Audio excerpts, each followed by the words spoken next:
So you've gotten things back. Your computer is back from being reimaged, and you now have a fresh new Yosemite image on your computer, and you're ready to restore some of the important files that were not brought back for you on your computer.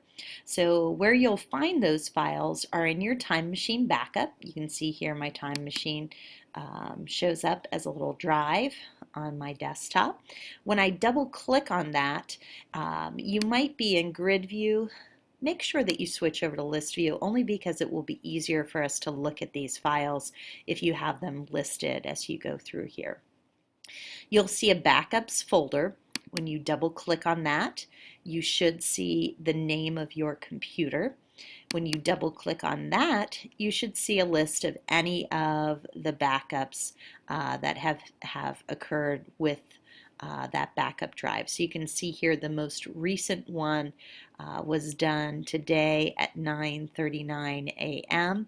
I'd want to grab the newest file. I'm going to go ahead and double click that, and when I do, it will open up that backup. So I start moving my way through, double click on your hard drive, and then you'll see a list here of different folders. You want your user folder, and inside that user folder is a folder with your name. So you can see here the J. Junkin folder is the one that I would use, and then here are all the important files that it brought over from my computer before it was reimaged.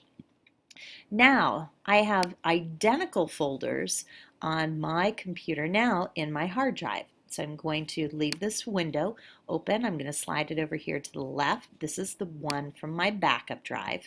And I'm going to double click on my hard drive and do the same thing. So again, I'm going to switch over to list view to make this a little easier to look at.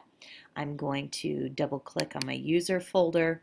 I'm going to go ahead into my house, and then you'll see there in my house are located all of those same folders that I have here on my backup drive. Don't be thrown off that I'm using someone else's backup drive here, but you can see I am able now to put things into the folders that I want. So the files that you need to move over for yourself are any pictures that you have. So if I open my pictures here on my hard drive, and then I come back onto my backup drive and I open my pictures folder, I'm going to take all of the files that are here in this pictures folder and just drag and drop them onto the pictures folder on my computer.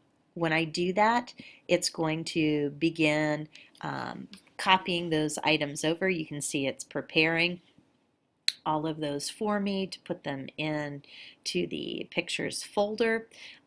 It's going to take about 5 minutes. Please let that run before you start moving over any other folders. My pictures have finished filling in that folder, so I'm going to go ahead on this window and back up one level, and I'm going to do the same thing on my backup drive window. And the next thing I'd like to move over is my music. So I'm going to open my music folder here, and I'm going to open my music folder here, and I'm going to go ahead and highlight and copy and drag over everything in my music folder.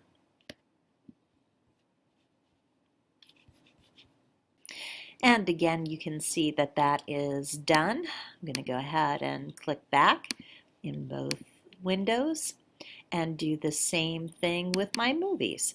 So I have my movie files here. I want to open my movies folder, and I'm just going to drag and drop everything over and let that copy. And that's all there is to it. So I have all of those taken care of. I'm going to go ahead and close that folder.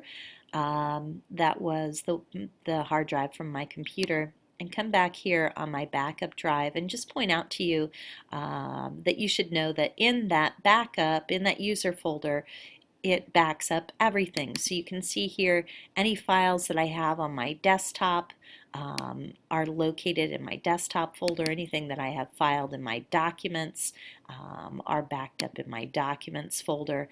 So that Time Machine backup did a good job of bringing over everything. But the key files that you'll need to move back for yourself are going to be your movies, your music, and your pictures. So if you need any more help, please contact one of us. But that should allow you to make sure that you have everything back in your iPhoto library, in your iTunes library, and also in your iMovie. So everything should be back on your computer now, just as the way it was. Hope that helps.